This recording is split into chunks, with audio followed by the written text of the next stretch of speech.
Hello and welcome to the third session of the Business of Esports. I'm Alex Fletcher. In today's installment, we're going to cover several topics. The first of which, we'll go over the difference between digital and physical sports. We'll underscore how and why it matters that the next generation of sports fans overlaps as much with the gaming world as it does. Then we'll get into what competitive gaming and gaming in general means for sports properties across the world. And then we'll wrap up by focusing on some concrete examples of how leagues and teams are engaging esports and gaming. In order to understand the convergence of gaming / esports and traditional sports, it's important to start with some of the differences between gamer culture and traditional sports culture. Now, gaming culture is the forebearer of competitive gaming and esports, so it makes sense to understand how it affects the topic of esports.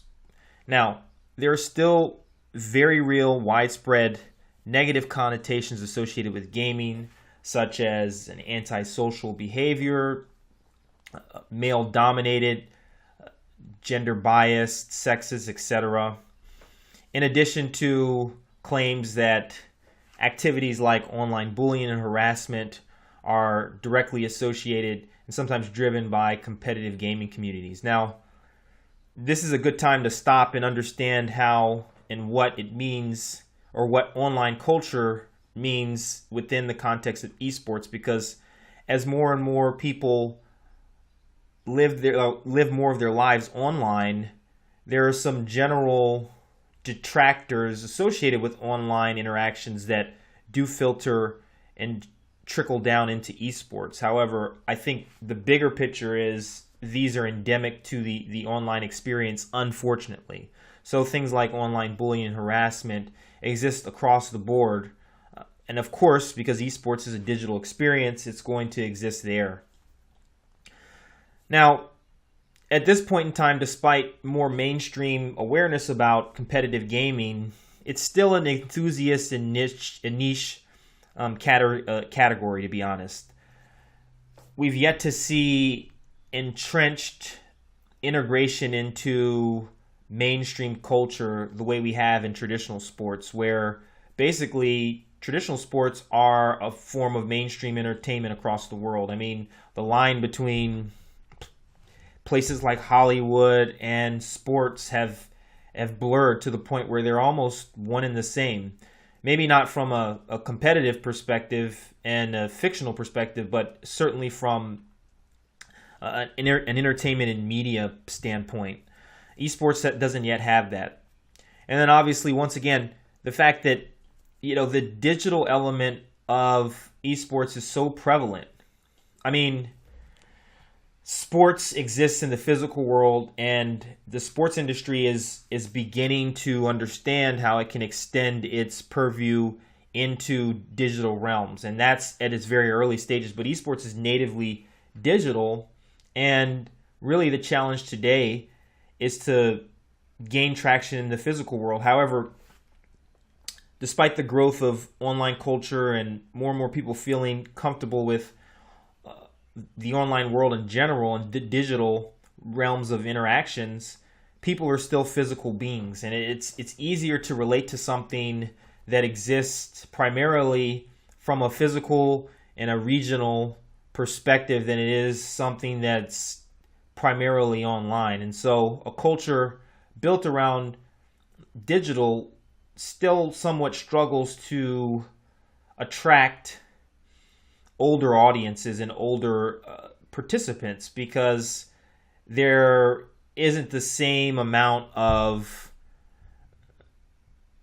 tangible representation. And so all of those are differences between the two cultures and the two domains.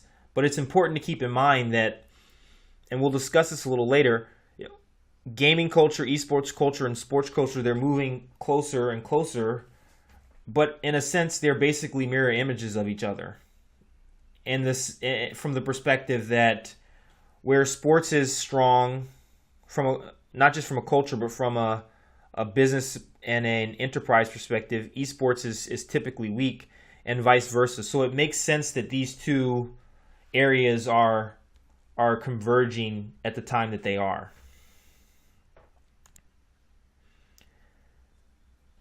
Now, here's some stats from global research firm Newzoo about the overlap of esports fandom and traditional sports.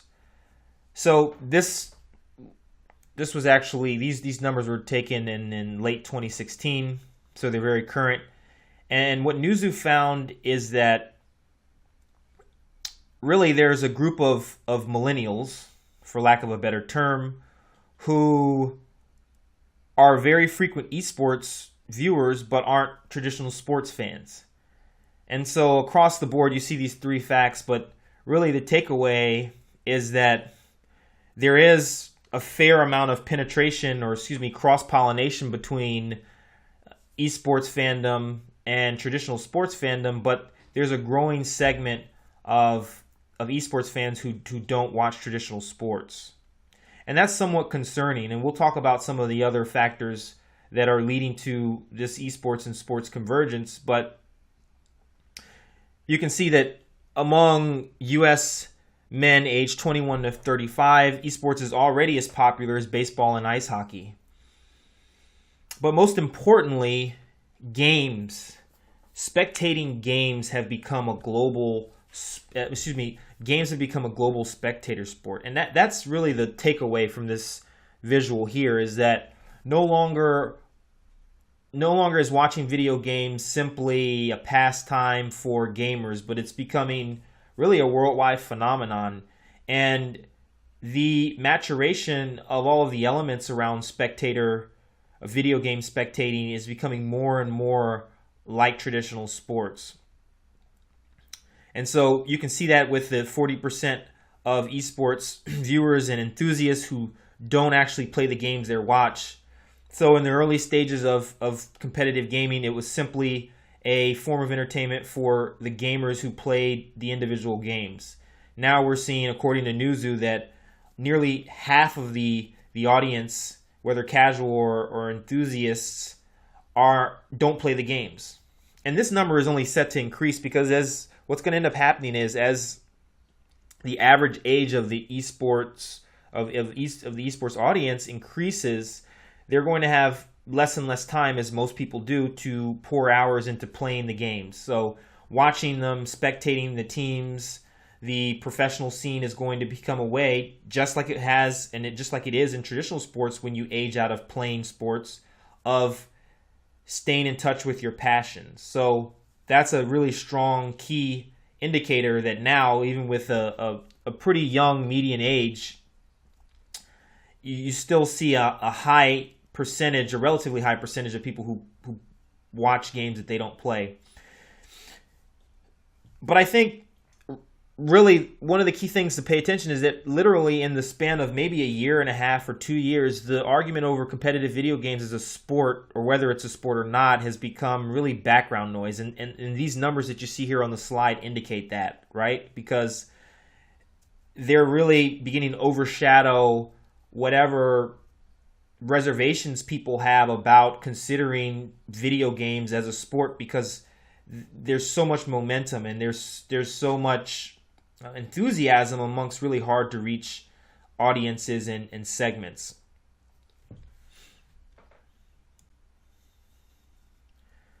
Now here's some more visuals from Newzoo about esports popularity in perspective to traditional sports. Now you can see how esports popularity peaks amongst the 21 to 35 and then basically dovetails as you progress in these age categories. But one thing to keep in mind is really there's a very high, according to Newzoo, high level of popularity amongst really young audiences, not just the millennials, but also the 10 to 20 year old segments. And when you look at the overall projection for excuse me, traditional sports, it makes sense that over time, as the audience's age, that this dovetail that you see in esports amongst the older audiences will grow pretty rapidly, because it's only a matter of time that today's 25-year-olds will be 35 and today's 15-year-olds will be 25. And with esports living in the digital domain more so than traditional sports, every new wave of young people who are increasingly digital at a very early age will be exposed to the medium, in addition to or at a time where they're establishing their preferences for things like fandom and media consumption. Now, we talked a little bit about how digital and traditional sports are mirror images of each other, but it makes sense to look at some of the numbers to better reflect that. Once again, esports is still relatively unheard of by people over the age of 40, and if they've heard of it, they know very little about it. There's little to no penetration, general penetration amongst 40-year-old and up in esports, and the median age of the viewer is still just 28 years old, with 69% in that 18 to 34-year-old category. Now, these visuals that I'm putting in here next, these all come from the Sports Business Journal, who took some information from Magna Global about the average age of TV viewers in 2016, and you can see how traditional sports properties are aging rapidly, which obviously speaks to the fact that there are less younger people more interested in sports, traditional sports, than there are people in older age ranges.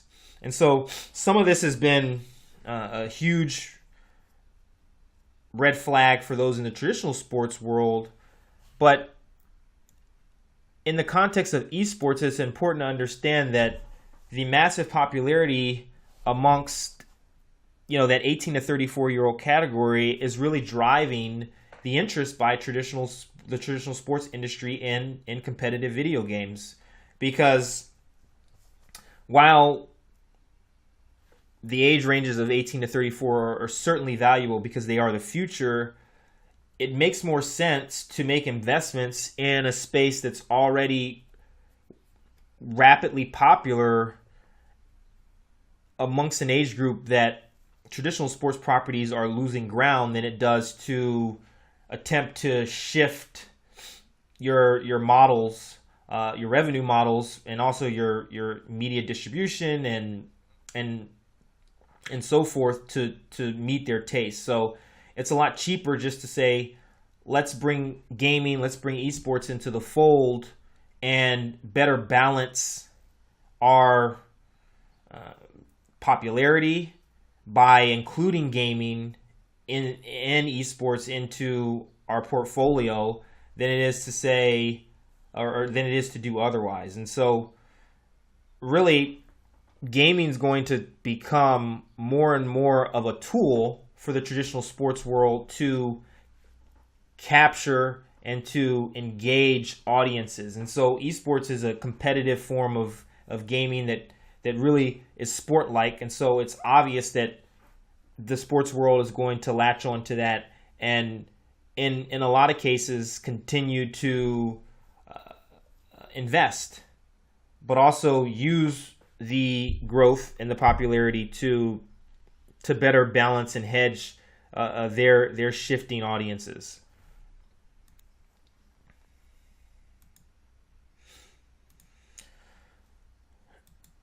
In addition, though, to the fact that sports audiences are rapidly aging, we're seeing that kids are beginning to leave sports from a participation perspective. So there's a significant decline in how many young people are playing traditional sports. And there's a lot more to this than just gaming taking away from playing traditional sports, right? And more kids spending more time in front of screens, which is a big part of it. But a lot of it is actually economic and resource intensive in the fact that a great deal of sports, and you can see it by the numbers here, the sports that tend to require the most resources are experiencing the largest drop off in terms of youth participation. Like a sport like basketball is only down 3.9% according to the visuals here, because it's not resource intensive. Soccer is the same way. It's experiencing less drop off because it's a little bit easier for kids to get involved in it. Whereas other sports like baseball, with the focus on travel teams, equipment, football, which is actually very expensive from an equipment perspective, those sports are seeing larger drop-offs. The reality in general is that it's easier for kids who grow up with smartphones in their hands, with access to PCs, with access to consoles, to game more. And for those young people who are competitive, to look towards competitive gaming and esports as a viable outlet. And one of the key indicators of this is the new wave of traditional sports athletes. So these are professional athletes who have gone on record as being gamers, and we're seeing that even amongst elite athletes and NBA players like Gordon Hayward or De'Aaron Fox, who's a rookie who just got drafted in the NBA.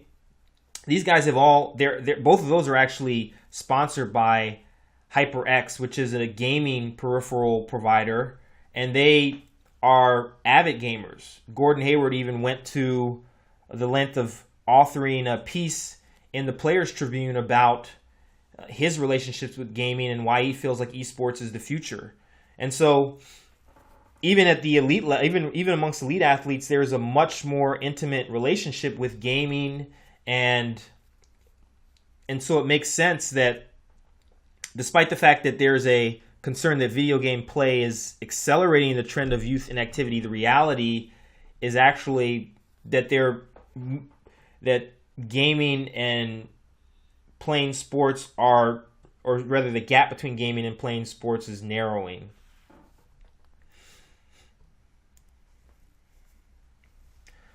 Okay, so what is this rapid evolution of games and traditional sport mean from an industry perspective? And here's a list once again from the Next Level Media. I'm going to give those guys a plug. Manny Anacall does a great job with his newsletter. Go ahead and please sign up for it. Great way to keep in touch with the esports industry. But here's a list of the pro sports teams who've made esports investments just over the year of 2017. And there have been 18 according to through May 2017, and there have been a couple more in the interim. But the reality is that only 20 such investments occurred last year in 2016, only 4 in 2015. So it doesn't take much to see that this trajectory is picking up really, really fast. And if you look at the pro teams who've made investments and where those investments have been focused, sports games have been a very easy match, obviously, for traditional sports properties to get involved.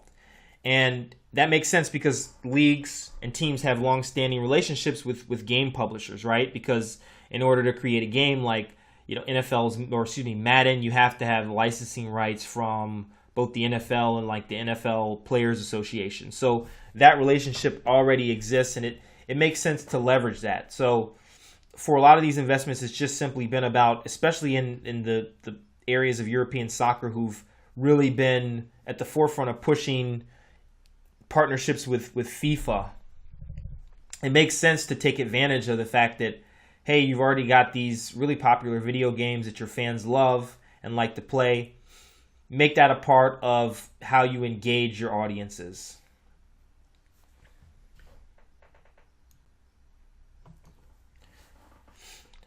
Now let's take a look at a strengths, weaknesses, opportunities, and threats analysis of the esports opportunity as it relates specifically to the traditional sports world.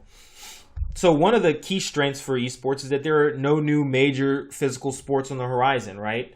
I mean, from the top of the sports pyramid, it's very unlikely that we'll see another major traditional sports in the next 30 to 40 years, right?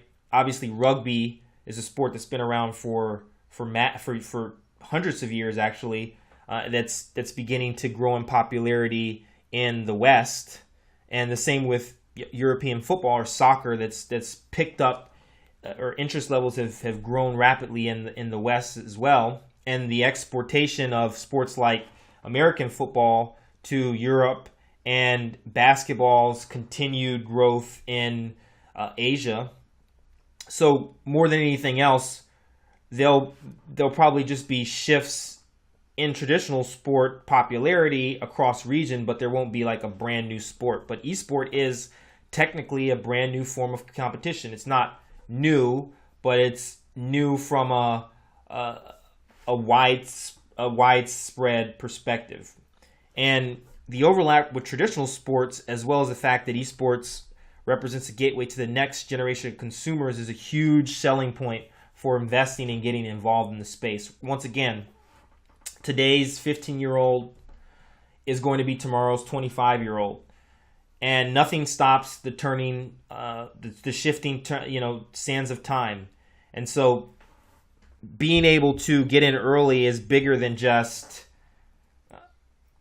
making your money back or making whatever investment you make into the space. It's about getting comfortable with literally the future today. Now, some of the weaknesses. Still developing industry, extremely fragmented, right? There's just no strong sense of direction right now across the worldwide esports industry. I mean, it's literally, people call it the Wild Wild West, but it's actually in essence the definition, the very definition of a free market. So, for example, an entertainment and gaming company, Tencent, has made massive purchases across the esports industry, buying Riot Games, purchasing outright Riot Games, making a large investment in Activision Blizzard.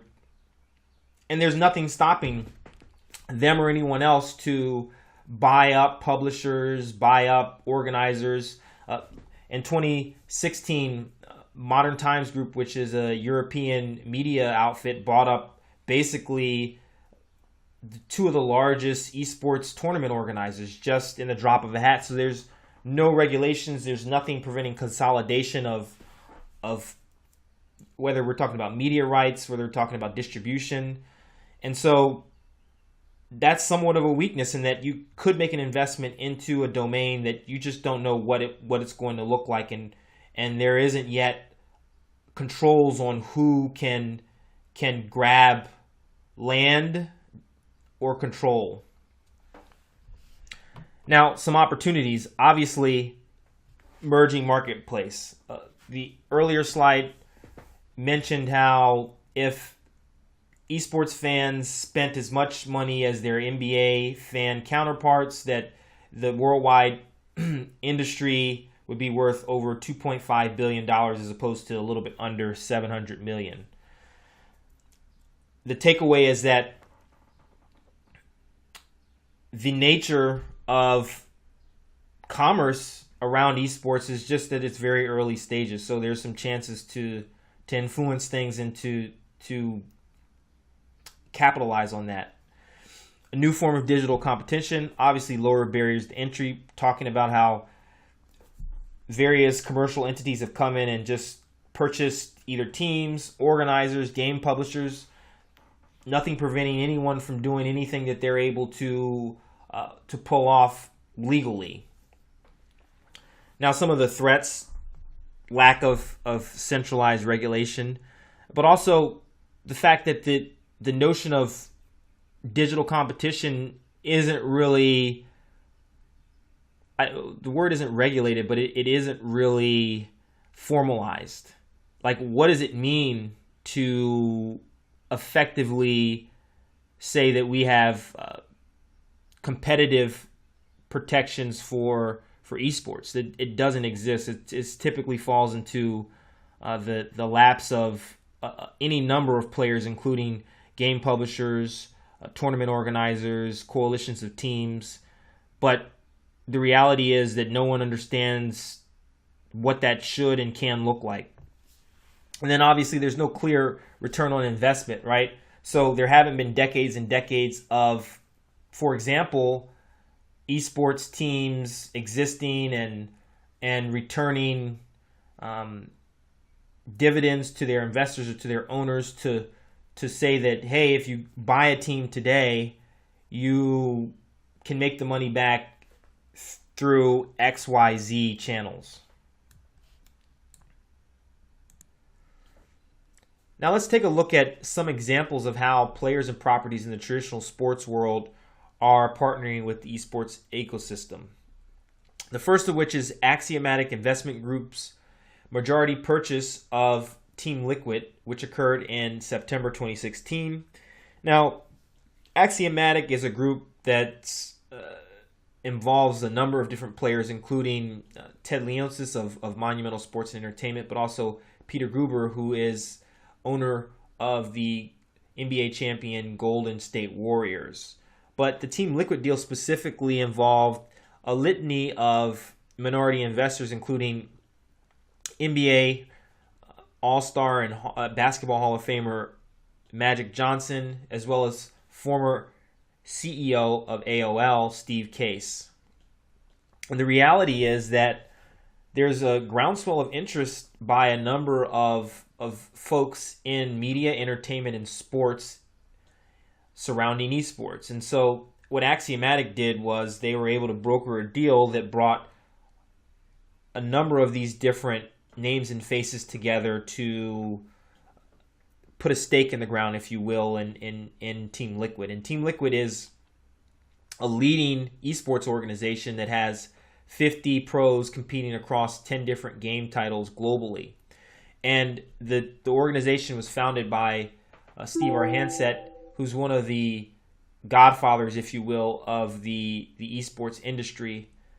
But the takeaway is that, and we'll look at some other team purchases and investments by teams. But the takeaway is,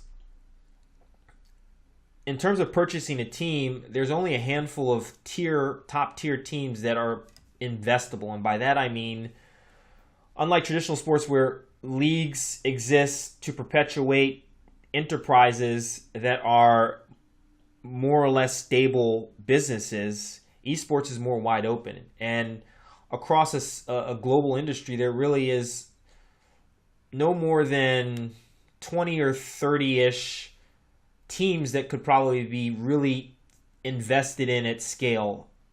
And by scale, I mean to the scale that Axiomatic has made a purchase in Team Liquid. The rest of the teams, not only are they smaller, but they're just not investable assets. So the fact that Axiomatic made a move in September 2016 spoke to not only their recognition of the value of esports as a medium, but also the fact that if they wanted to have a choice in the partners and the partners that were involved in a deal, that moving earlier is better than later. But regardless of Team Liquid's history and brand equity within esports, it's important to keep in mind that there's a different criteria for investment in teams, especially because there's a lack of revenue models for esports organizations. And so they're mostly driven by sponsorship and advertising spend. There's a lack of media rights revenue flow. There's a lack of really merchandise sale to scale. And so the opportunities to grow some of those areas of the business around teams is a huge attractant for investors, but it's also somewhat of a weakness currently because there's no guarantee that even top teams like Team Liquid will be able to build anything close to what we see in the traditional sports world.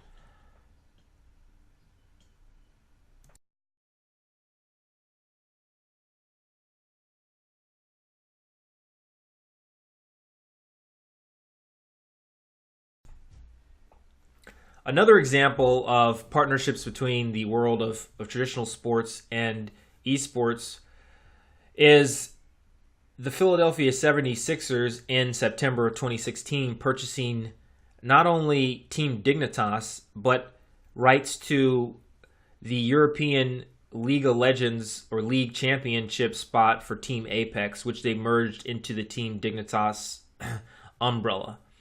And one of the key facets of this deal was the fact that WME IMG, who represented Dignitas in the deal, put that the value ranged between 5 and 15 million. And this is a recurring reality for esports teams, which is not only are the actual numbers for the deals not publicized, but valuations are all over the place. So hypothetically, if you were in the market for an esports team, you really don't know how much one should be paying.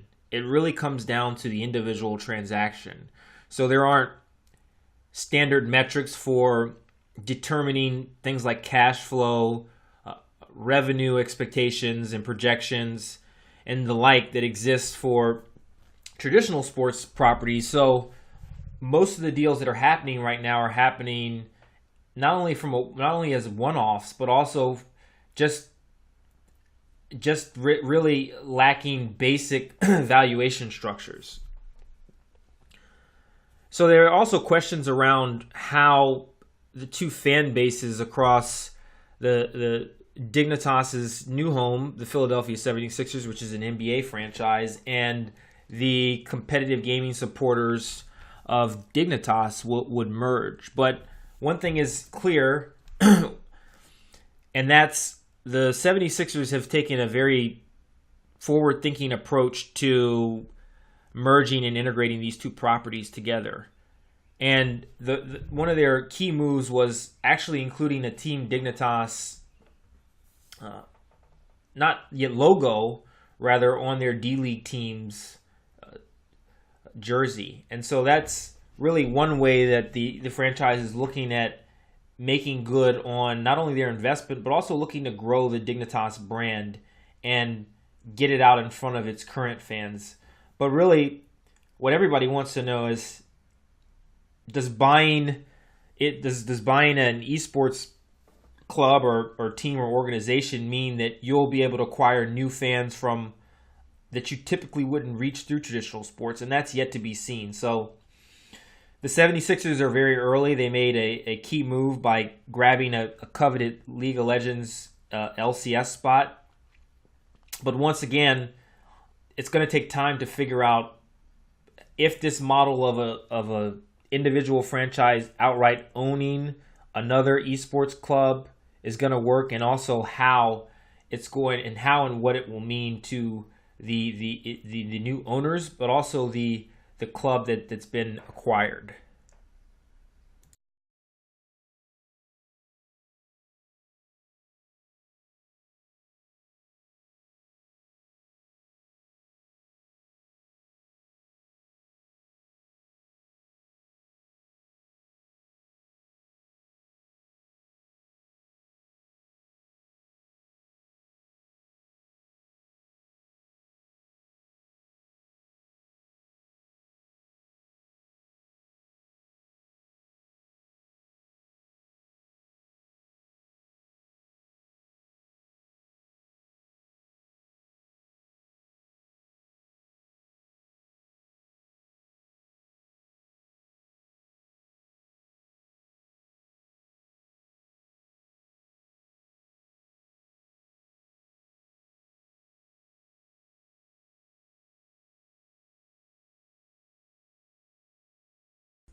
Now let's take a look at how professional sports leagues are getting involved in the competitive video game arena. Starting with the National Basketball Association with its NBA 2K E-League that was announced in 2017 and has now been confirmed to include 17 of the 30 total NBA teams, with the eventual format including all of them. But in the inaugural season, it'll be just the 17. And there's some interesting observations to be made about the 17 teams. Namely, 11 of the 17 have ties to investments in esports, either through an ownership group or just directly, like with the Philadelphia 76ers having bought Team Dignitas. But it's very clear that the NBA is a forward-leading league from an ownership perspective, from a team and ownership perspective, in terms of embracing competitive video games and esports. And most of that has to do with the fact that esports is very much digital media. And the NBA has been extremely forward-thinking in terms of recognizing the value of digital to building a fan base across the world. And one of the ways that that's been evident has been their partnership with Tencent. Now, Tencent is one of the largest companies in China, and they actually own outright Riot Games. So they completed their purchase of Riot Games in the fall of 2016, and Riot Games is the publisher of the #1 esports title in the world, League of Legends. And Tencent has been very, very aggressive in doing things in and around gaming, competitive gaming, including buying a significant chunk of Activision Blizzard stock, which is the developer behind Overwatch, which is playing the launch of a pretty significant league in Q3 of 2017. But the NBA's partnership with Tencent shows that they obviously understand that the world is becoming global by default. And in order to maintain a strong business, an entertainment business or media business, whichever you want to categorize the business of professional basketball, you need to embrace that fact. And so their strategy around digital is directly reflected in their early involvement with esports.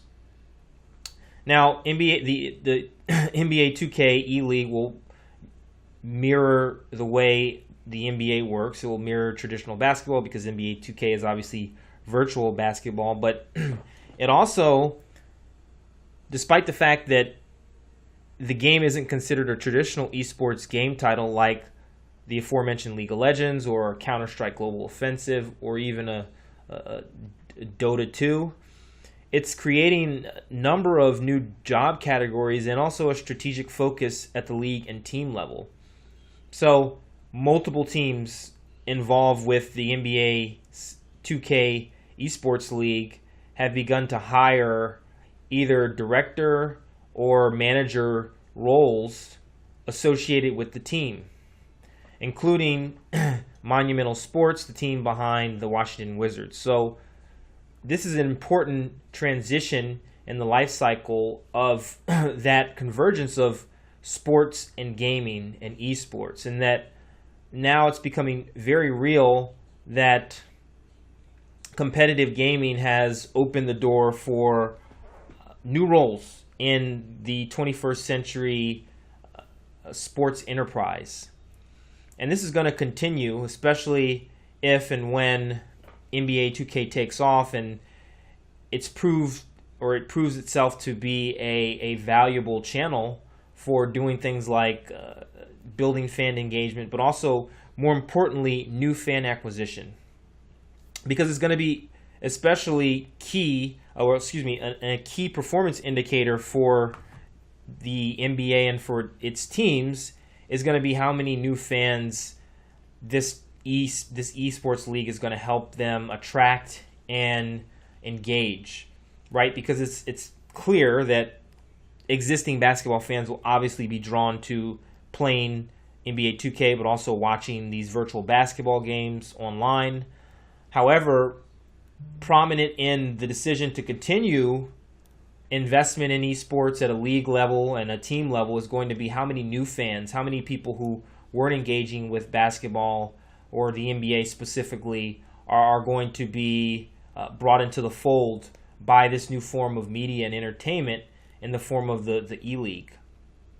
So those are all incredibly prominent considerations to make as the NBA Esports League launches next year, despite the fact that the operating model for the entire organization is still in flux. So this is very new for any sports property, but to initiate a league-wide effort with multiple teams, it's going to take some time before the league and the teams can work out exactly how this fits into the picture of their everyday operations.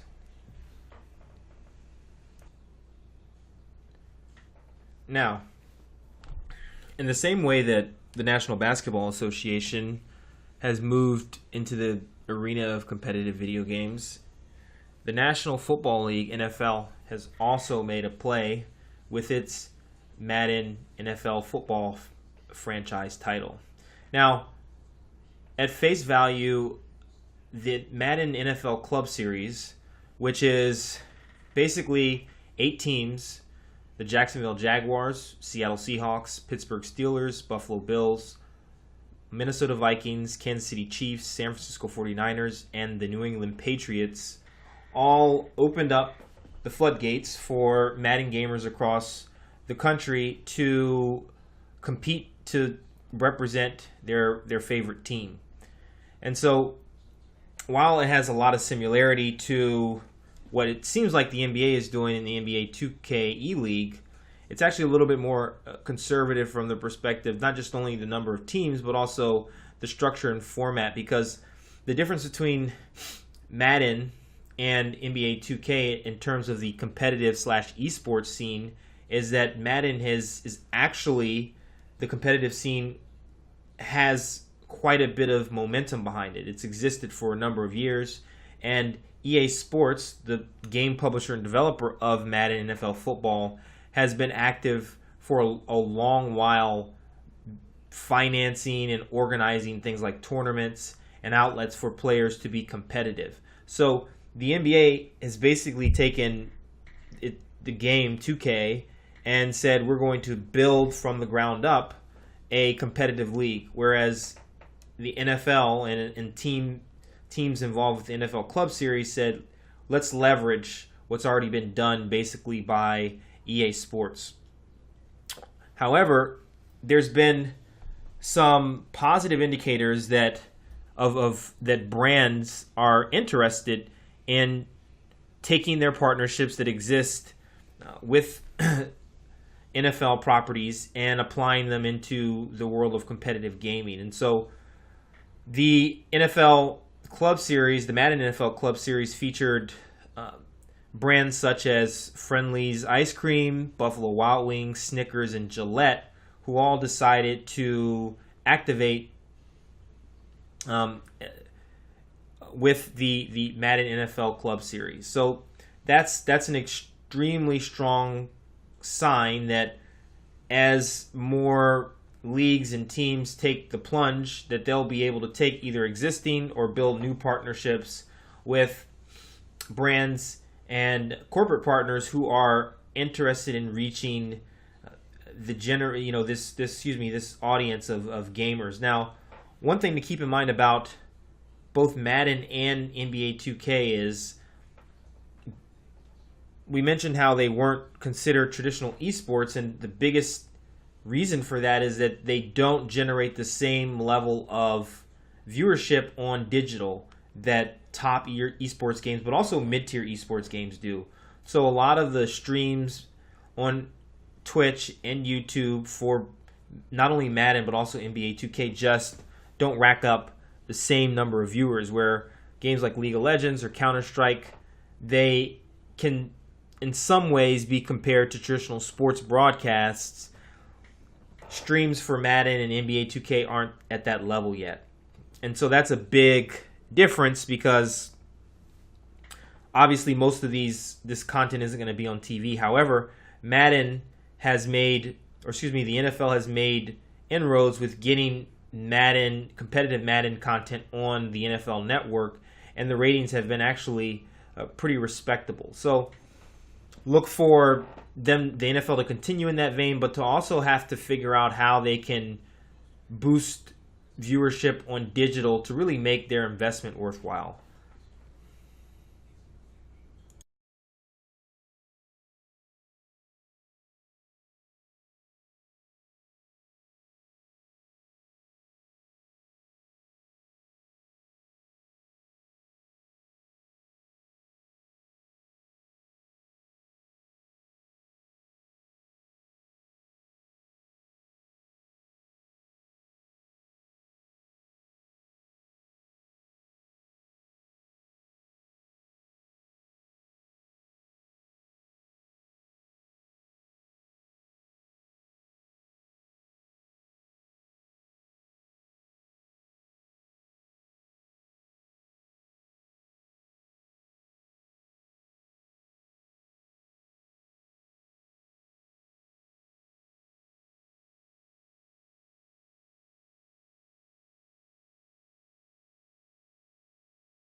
And that concludes the third session. Stay tuned for the fourth installment. Thanks for joining me, and take care.